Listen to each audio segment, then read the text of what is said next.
Расслабление после занятий, развитие мелкой моторики, закаливание и физиопроцедуры. Для оздоровления детей в детских садах «Алмазик» в Мирном используют целые оздоровительные комплексы. Методику разработали сами педагоги. Как ее применяют на практике, оценила Августа Степанова. Локоток, косточка, ямочка, грудка. Проговаривай. Разминка в постели и самомассаж – главная часть дневного распорядка малышей. Это и укрепление здоровья, и знакомство с частями своего тела. Очень им нравится, понимаете, это в постели, это растяжка. Убираем подушки. Главное, чтобы была ровная поверхность. Валики у нас под головой, это толстое полотенце скатанное и в чехле лежит, да? Вот так в игровой форме дошколята и закаливаются. Для этого есть все. Дорожки здоровья, массажеры, конструкторы из мягких модулей. А это, пожалуй, одна из самых приятных процедур. Насухо протирайте, только насухо вытираем.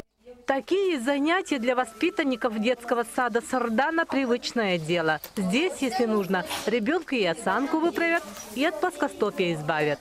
В саду есть даже фитобар. Отвары из целебных трав и кислородные коктейли дошколята пьют с большим удовольствием.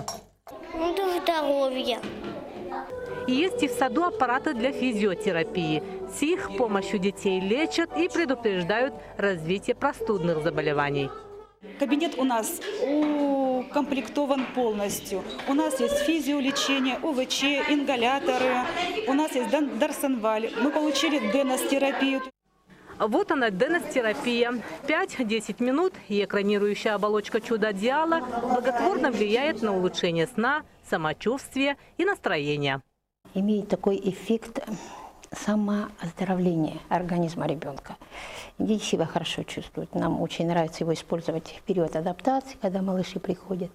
Оно, во-первых, согревает и успокаивает, и когда они эту процедуру получают, вот, это такой метод очень хороший.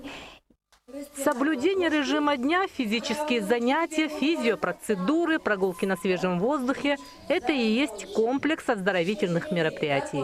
А в детском саду Сардана его проходят все дети, без исключения.